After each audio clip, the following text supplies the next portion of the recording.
Doctor শ্রুতিকে।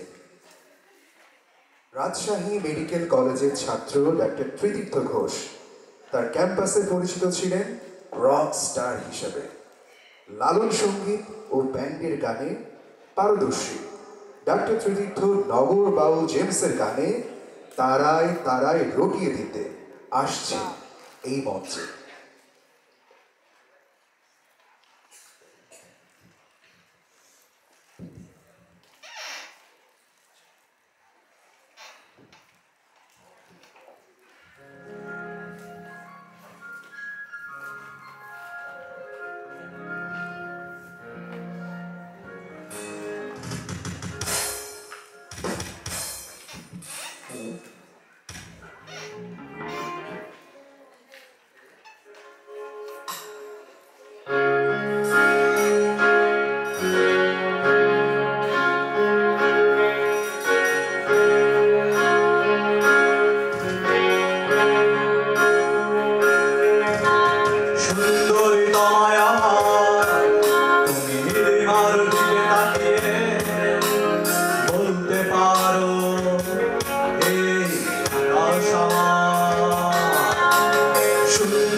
কৃতিত্ব ঘোষকে। এবং আমরা অসংখ্য ধন্যবাদ জানাচ্ছি আমাদের এই কোর্সের জয়েন্ট ডিরেক্টর এবং course director Mohammad Abdullah Hossain স্যারকে।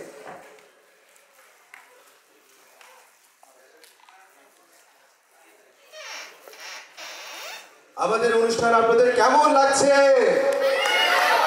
কেমন লাগছে? কেমন লাগছে?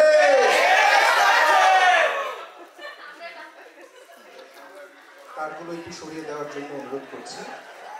মঞ্চের তারগুলো একটু সরিয়ে দেওয়ার জন্য অনুরোধ করছি।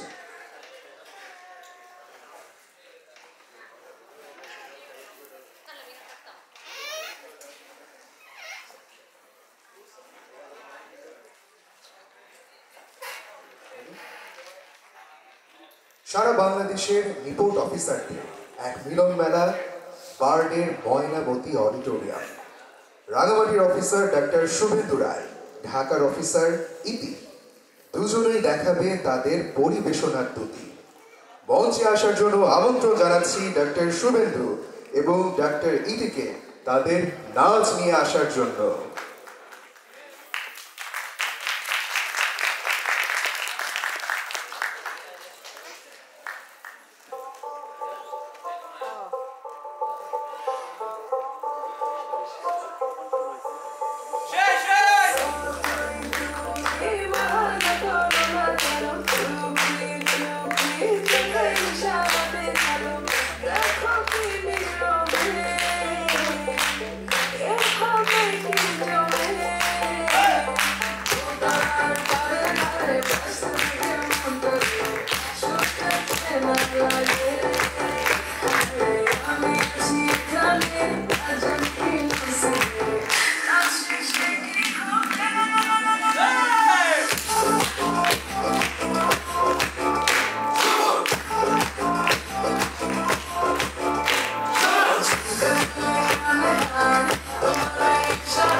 ধন্যবাদ জানাচ্ছি ডাক্তার শুভেন্দু এবং ডাক্তার ইতিকে তাদের দুর্দান্ত পরিবেশনার জন্য। রিপোর্টের অন্যতম সেরা মেধাবী মুখ বাগেরহাটের মেয়ে ডাক্তার বিপাশা মণ্ডল। নাচে, গানে, পড়াশোনায় সমানভাবে পারদর্শী ডাক্তার বিপাশা আসছেন লালন গীতি নিয়ে।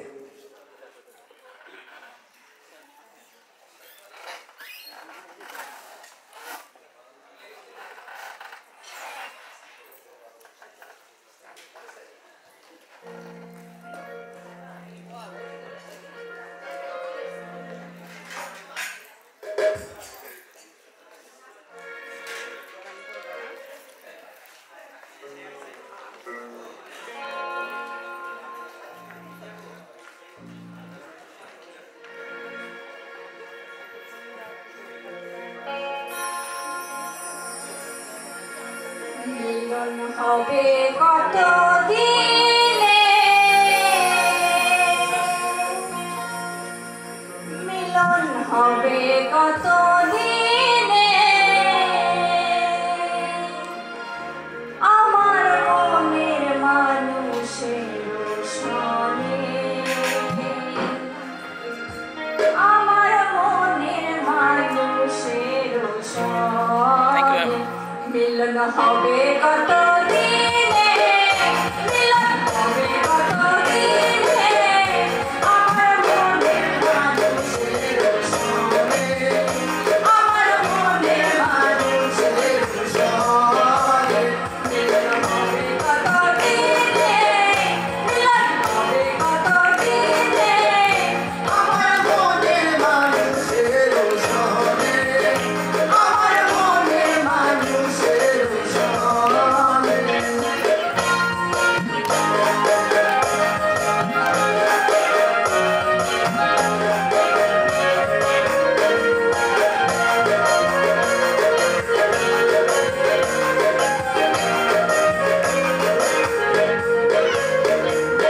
এত গোড়ায় হানি যে আছে কালো সরসী এত গোড়ায় হানি যে আছে কালো সরসী অবলে চরণ দাসী অবলে চরণ দাসী ওটা না কপাল গুনে ওটা না কপাল গুনে আমার মনের মানুষের সনে আমার মনের মানুষের সনে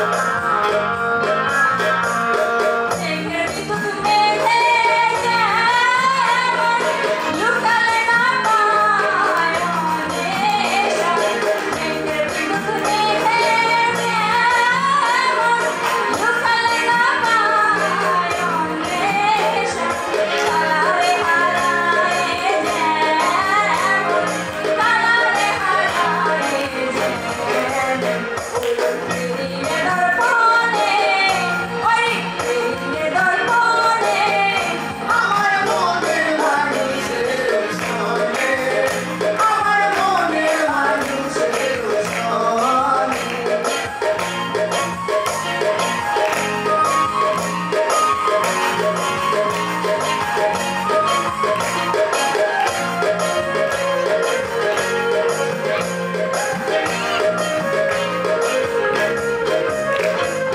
যখন সরল মন লুকালে না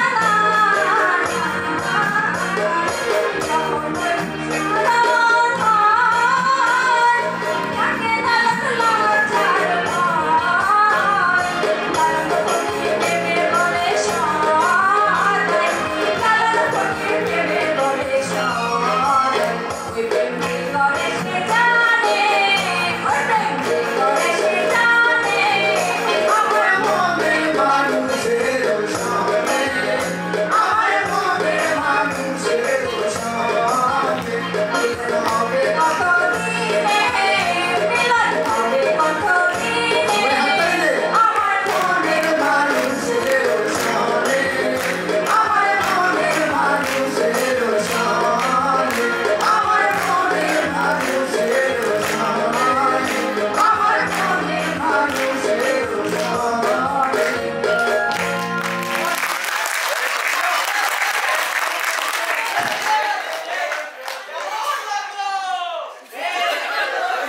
কেমন লাগলো? আশা করি ডাক্তার বিপাশা তার মনের মানুষকে পেয়ে গিয়েছে। পেয়ে কি গিয়েছে?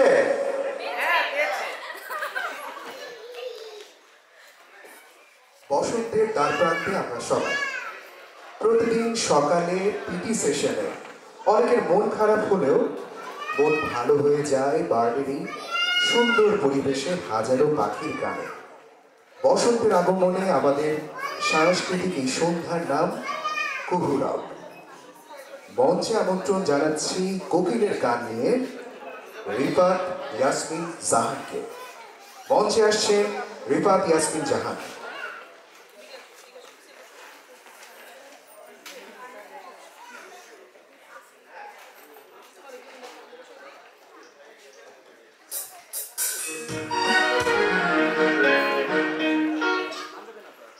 রাস্তায় আসার সময় আমি কোনো কোকিল দেখতে পাইনি, এখন দেখছি সব কোকিল আমার সামনে।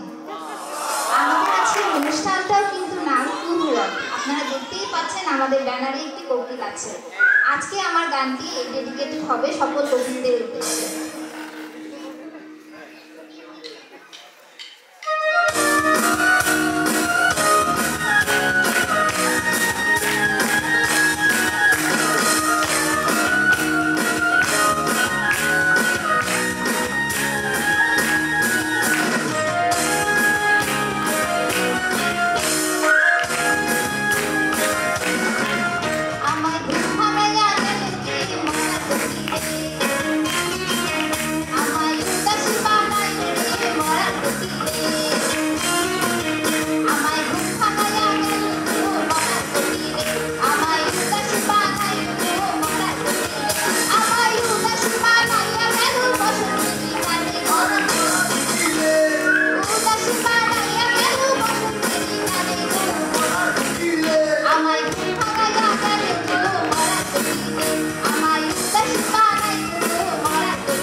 অসংখ্য ধন্যবাদ জানাচ্ছি বরার কোকিল গান নিয়ে আমাদের সামনে আসার রিফাত ইয়াসমিন জাহান আপুকে।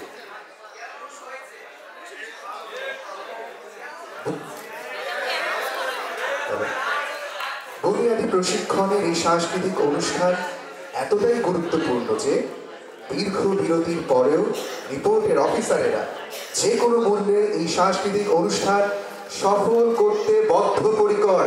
আপনারা কি চান একটি সফল অনুষ্ঠান? আপনারা কি চান? নাচ থেকে 15 এবং 10 বছরের বিরতি ভেঙে অনুষ্ঠানের এই পর্যায়ে একটি ফিউশন নাচ নিয়ে আসছেন রিপোর্টের অত্যন্ত জনপ্রিয় দুই মুখ RPTI কুমিল্লার প্রভাষক সুরাইয়া খানম এবং রিপোর্ট প্রধান কার্যালয়ের প্রশিক্ষক সাইমা হোসেন।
নাচি নাচি ঘুরি ঘুরি উড়ি উড়ি উড়ে যায় মন হারানোর ঠিকানায়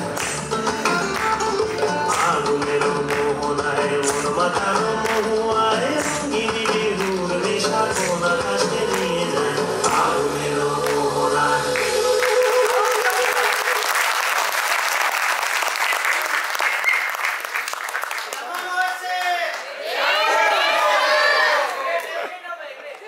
অসংখ্য ধন্যবাদ জানাচ্ছি সুরাইয়া খানম এবং সাইমা হোসেনকে।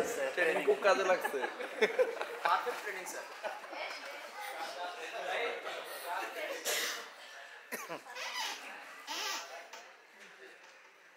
আর নিজেকে লুকিয়ে রাখতে পারলাম না, আপনাদের সামনে চলেই আসলাম।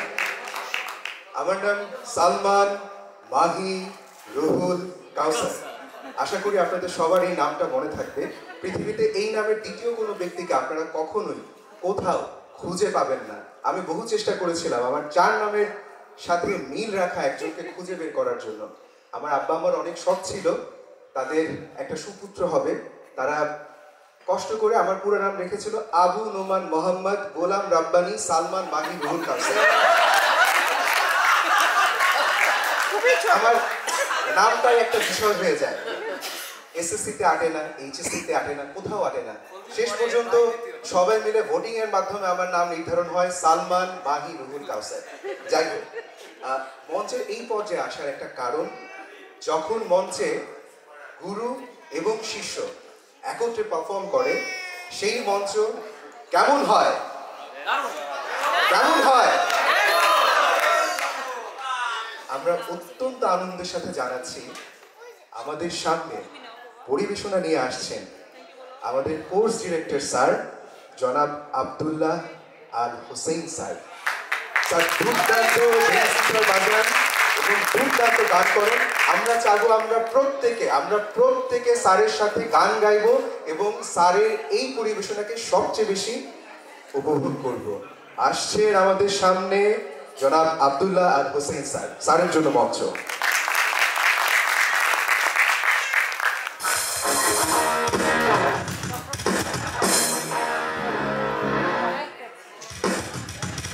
গানটা একটা রকিং গান, দর্শকদের একটা রকিং একটা রেসপন্স চাচ্ছি দর্শকদের থেকে।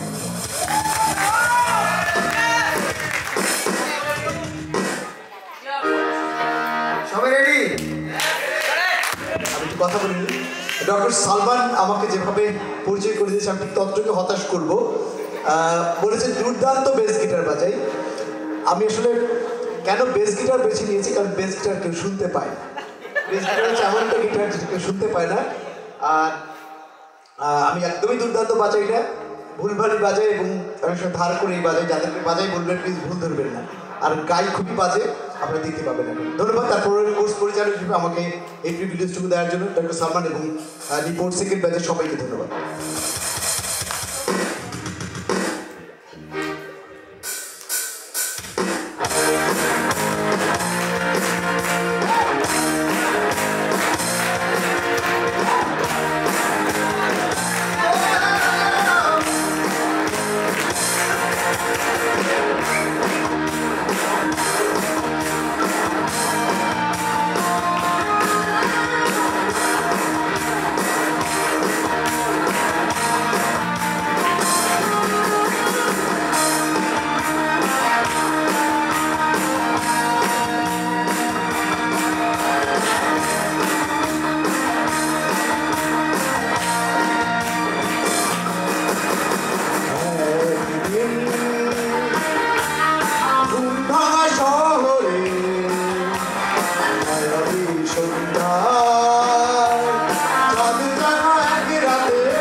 ঝর্ণা হয় না সুখের ঠিকানা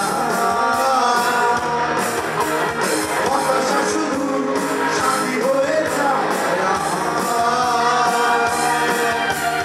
সে কিশোরে পা জীবন ছেড়ে পালা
অসংখ্য ধন্যবাদ জানাচ্ছি স্যারকে।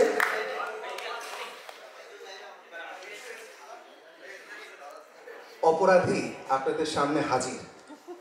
এখন যেই ঘটনা ঘটবে সেই ঘটনার পরে হয়তোবা আমার চাকরিও চলে যেতে পারে। যদি চাকরি চলে যায় আল্লাহ ভরসা, ডাক্তারি বিদ্যা শিখছি, ইউটিউবিং শিখছি, টুকটাক করে খাইতে পারবো হয়তোবা। যাই হোক, হ্যাঁ টিকটক না করলেও হবে, ভালো বলেছে। আমরা অত্যন্ত আনন্দিত, আমরা জানতাম না বার্ডের এই ফাউন্ডেশন ট্রেনিংয়ে আমরা আমাদের একজন সরাসরি অভিভাবককে পাবো। আমি ডেকে নিচ্ছি মঞ্চে ব্রিগেডিয়ার জেনারেল মির্জা বাকের সারোয়ার আহমেদ স্যারকে। স্যার কুমিল্লার কৃতি সন্তান, স্যারের সম্পর্কে আমি কিছুই বলবো না, স্যার মঞ্চে আসবেন। আমার মনে হয় যার জন্য আসলে কোনো ইন্ট্রোডাকশনের কোনো প্রয়োজন নেই, যিনি নিজেই নিজের ইন্ট্রোডাকশন। মঞ্চে আমন্ত্রণ জানাচ্ছি ব্রিগেডিয়ার জেনারেল মির্জা বাকের সারোয়ার আহমেদ স্যারকে।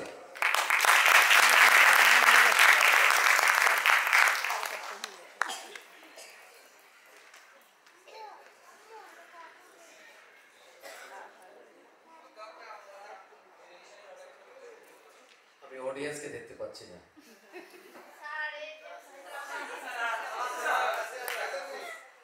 না দেখলেই ভালো হচ্ছে স্যার। ফাউন্ডেশনের ডক্টররা কি আছেন পিছনে? আচ্ছা আচ্ছা, ভেরি গুড। তো আমার ওয়াইফ আসার আগে আমাকে অনেক কিছু বলে দিয়েছে যে ওরা কি পড়াশোনাই করে নাকি শুধু গান বাজনাই করে, সেটা দেখে আসে। তো আজকে যেটা বুঝলাম, পড়াশোনার পাশাপাশি যে এতটাই এগিয়ে গেছে নিপোর্টের এই ব্যাচটা, সামথিং ইউনিক,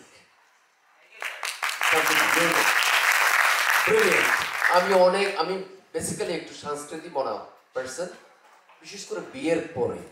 আমার ওয়াইফ ওই যে ছায়ানট থেকে পাশ করা, রবীন্দ্রসঙ্গীত গায়। তো মিলিটারিতে বিভিন্ন কালচারাল প্রোগ্রামে, আমি আজকে ক্লাসেও বলেছি, I am not a singer. তো মিলিটারিতে যখন প্র্যাকটিস হয় যে কোনো কালচারাল প্রোগ্রামের, তখন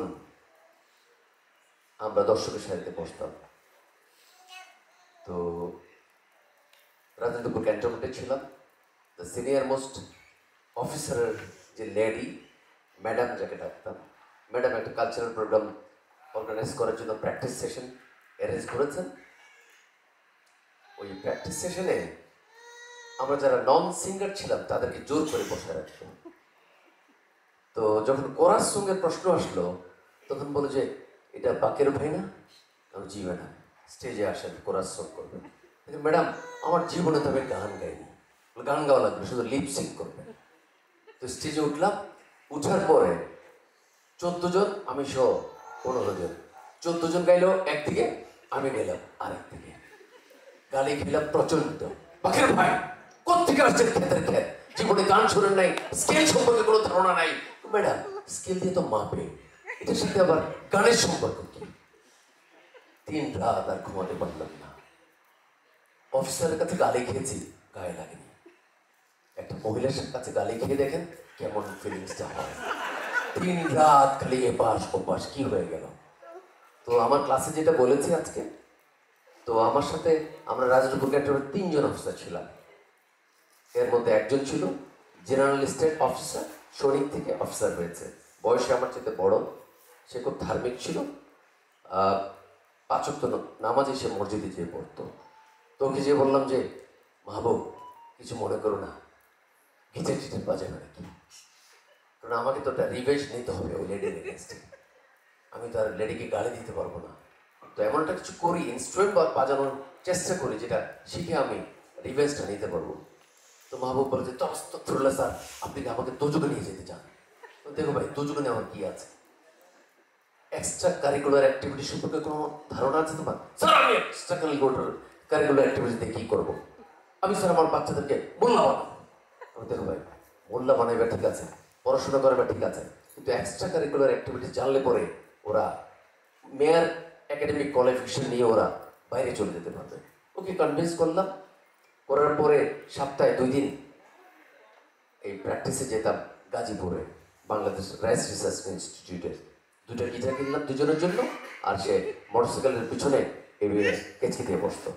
তো প্র্যাকটিস করলাম 1 বছর। প্র্যাকটিস করার পরে যখন আরেকটা কালচারাল প্রোগ্রামের প্র্যাকটিস সেশন চলছে, তখন আমি দর্শকের সারিতে নই, স্টেজে ছিলাম। তো ওই ম্যাডাম আবার একটা স্লোগান ধরল। কিছুক্ষণ পরে ম্যাডামকে বললাম, ম্যাডাম কিছু মনে করেন না, আপনার স্কেলটাতে অভিনয় করছি। That's how I take the revenge against someone, improving myself, improving someone. আমরা মোবাইল অপারেট করি সবাই, তাই না? তো মোবাইলের ব্যাপারে একজন ভদ্রমহিলা খুবই আসক্ত মোবাইলে, সারাক্ষণে খালি মোবাইলে টিপে আর ওই হিন্দি সিরিয়ালগুলো দেখে। তো বিকেলবেলা একজন ভদ্রলোক, সেও মোবাইল টিপতে টিপতে ঢুকে গেছে ওই ভদ্রমহিলার ঘরে। ভদ্রমহিলা খেয়ালই করে নাই যে কে ঢুকছে ঘরের মধ্যে। তো ভদ্রমহিলা বলছে যে টেবিলে নাস্তা দেওয়া আছে, খেয়ে ফেলো। তো উনি তো বসে বসে নাস্তা খাচ্ছে, খেয়ালও করে নেই যে আরেকজনের বাসায় ঢুকে গেছে। ইন দ্য মিন টাইম এই বাড়ির যে কর্তা ছিলেন উনিও একটা মোবাইল টিপতে টিপতে ঢুকছে। ঢুকে যখন এই ভদ্রলোককে দেখলো আরেকটা ভদ্রলোক বসে নাস্তা খাচ্ছে, সরি ভাই সরি, ভুল হয়ে গেছে। আপনাদেরকে স্ট্রেস ম্যানেজমেন্টের উপর আমি ক্লাস নিয়েছি, জোকসটা বলতে পারিনি সময়ের অভাবে। খুব তাড়াহুড়ো ছিল আমার ক্লাসের মধ্যে আজকে টাইম কনস্ট্রেইন্টের জন্য। তো আপনারা স্ট্রেসের কথা শুনেছেন, সুপার স্ট্রেসের কথা কেউ শুনেছেন? What is called super stress? শুনেন না? উত্তরা থেকে একজন ভদ্রলোক গাড়ি নিয়ে রওনা দিয়েছে। রেডিসন হোটেলে আসার পরে দেখলো একটা গাড়ি অ্যাক্সিডেন্ট করে একজন ভদ্রমহিলা রাস্তার মধ্যে কাতরাচ্ছে। উনি খুব নরম মনা লোক, বেসিক্যালি খুবই নরম। উনি দাঁড়িয়ে গেলেন, দাঁড়িয়ে ওই ভদ্রমহিলাকে গাড়িতে করে নিয়ে আসলেন ঢাকা মেডিকেল কলেজে। তো আনার পরে ওনার যখন জ্ঞান ফুললো, ডাক্তার আসলো। ডাক্তার জিজ্ঞেস করলো যে এ ভদ্রলোক কে? মহিলা বলে যে উনি তো আমার স্বামী। উনি যে চিৎকার দিয়ে উঠলো, আরে আমি আপনার স্বামী হই কিভাবে? আপনার তো রাস্তা থেকে আমি তুলে নিয়ে আসলাম। How can I be your husband? দেখো শোনা, রাগ করছো কেন? এত বছর সংসার করলাম তোমার সাথে, কেন শোনা তুমি রাগ করছো? ওনার ভিতরে তো খালি উত্তেজনা বাড়ছেই, বলে কিনে আমাকে তো ধরা গিয়ে গেলাম বোধহয়। তো ডাক্তার বলছে দেখেন ভাই এত ডিবেটে যাওয়া যাবে না। তো ডাক্তার ওনাকে জিজ্ঞেস করলো যে আপনার বাচ্চা কাচ্চা কয়জন? বাচ্চা আমার 3টা। তো ঠিক আছে আপনাকে ডিএনএ টেস্ট করে দেখি ঘটনাটা কি। তো ডিএনএ টেস্ট করার পরে উনি সে বলছে ভাইয়া আপনি তো কোনোদিনও অতীতে বাপ হইতে পারেনও না, ভবিষ্যতে হইতে পারবেন না। তাইলে উনি চিন্তা করছে দেখুন ভাই আমার ঘরে যে 3টা বাচ্চা আছে এগুলো কার? এটাকে বলে সুপার স্ট্রেস, মাথা খারাপ হয়ে গেছে চাপের মধ্যে। হ্যাঁ,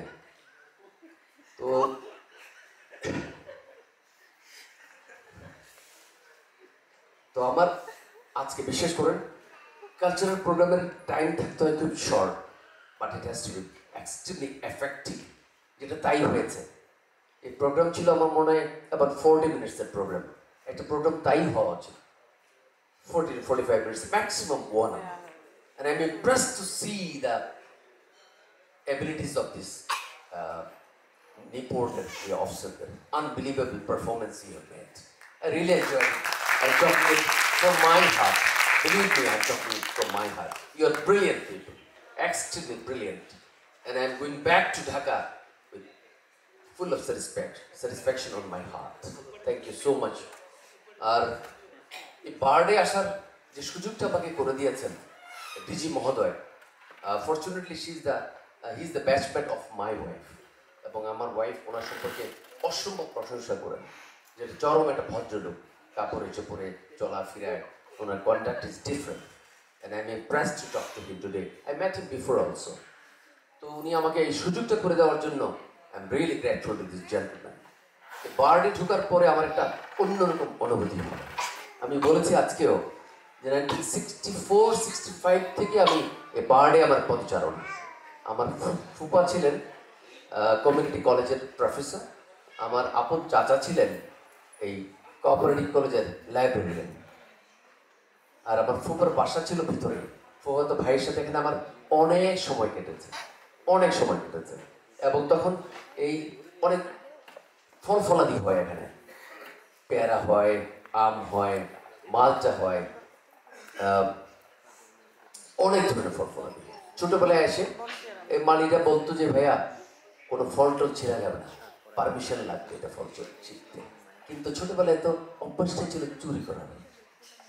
চলে যেতাম ডানে ভাইয়ে, অনেক ফল ফলাদি কালেকশন করে বাসায় নিয়ে আসতাম। ওটা একটা বিশাল প্লেজার ছিল মনে। বড় হয়ে আর চুরি করে নিই, ভুলে গেছি সব, চুরির অভ্যাসটা ছোটবেলায় ছেড়ে দিয়েছি। বাট ফিলিংসটা অন্যরকম।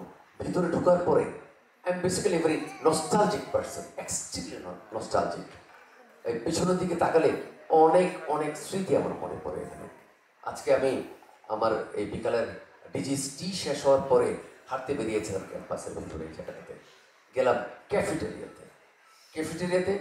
যখন আসতাম আগে ছোটবেলায়, তখন 7-8 বছর বয়স থেকে ক্যাফেটেরিয়াতে আসলে, এখানে ভিজিট করতে আসলে ওই চাচা বা ফুপা নিয়ে যেত ওই ক্যাফেটেরিয়াটাতে। স্কেল ছিল কিন্তু একদম লিমিটেড। একটা সিঙ্গারা খাবা, 2টা ছোট ছোট জিলাপি খাবা, এর বেশি খেতে পারবো না। তো ইচ্ছে করতো যে অনেক বেশি খাই, কিন্তু বড় হয়ে তো এখন আর খাওয়ার সুযোগ নেই। ইচ্ছে করে যেন আবার ছোটবেলায় ফিরে যায়। তো আজকে আপনারা যারা এখানে আছেন, উপবিষ্ট যারা আছেন, আপনাদেরকে অসংখ্য ধন্যবাদ। I am going back to Dhaka, a feeling with heart filled with all good feelings. Thank you so much. I'm really happy, and I hope to meet all of you time to time in different places, and I hope to take more sessions at BARD. I have talked to the DG that may I come to this great institution time to time and conduct more sessions. I conduct about 74 sessions, starting from my motivational speech, public speaking, presentation skills, communication skills, stress management, time management, etiquette, conflict management, crisis management, negotiation skills. There are so many topics on which I talk, and this is my passion. I love talking to the audience, and hope that I come back to this great institution time and again. Thank you so much. I'm impressed to see one of the course director, Mr. Abdullah Al Noman. You are brilliant. Abdullah Hussain. There are so many Mamun here. I get confused. আমার wife বলে দিয়েছে 3 রকম মামুন আছে। কোনটাকে কিভাবে চিনবা দেখে নিও। ছোট মামুন দাড়িওয়ালা, বড় মামুন একটু ফর্সা, বেশি ফর্সা। আমি এসেই খুঁজছি কোথায় ভাই ফর্সা মামুন ভাই কোথায়, তারপরে খুঁজছি দাড়িওয়ালা ছোট মামুন ভাই। আর কি মনে রাখাটা ভাই এত সহজ নয়, বয়স হয়ে গেছে। I'm now running 66. I say that age is a number. As long as there is life, there is hope, and opportunities for growth and development are wide open. I began to feel upbeat and convince myself that age is not an impediment to aspirations, as long as one remains enthusiastic and positive. I mean, the porter officer মধ্যে যে positivity দেখলাম, unbelievable. You're brilliant, brilliant. এই 30-35 জন পার্টিসিপেন্টের মধ্যে এত শিল্পী বেরিয়ে এসছে। Oh amazing. I hope that next time আবার কোথাও পথ চলার মধ্যে দেখা হবে। and keep in touch. Okay, your DG madam will never mind. Ladies or gents doesn't matter. Okay, and whatever I said in my class, ম্যাডামকে যে বলেন না স্যার এটা করেছে ওইটা বলেছে, these are all personal talk in between you and me, okay? There are many things not to be communicated to my wife. রিলেশনটা খারাপ করে না, বয়স হয়ে গেছে, এখন কোথায় যে আবার উঠবো ভাই, 35 বছর হয়েছে বিয়ে হয়েছে, এখন ছেড়ে দিলে I'll be orphan. Don't make me orphan, okay? I like to live happily with my wife. না ওই ক্লাসে বলেছিলাম ওই যে ক্রিটিসিজম করে না, whatever happens in the office, don't bring your office at home. অফিসে কি হয়েছে, জামান ভাই ওনার একটা এক্স ছিল, তো জামান ভাইয়ের এক্স ছিল, পরে আবার বিয়ে করেছে,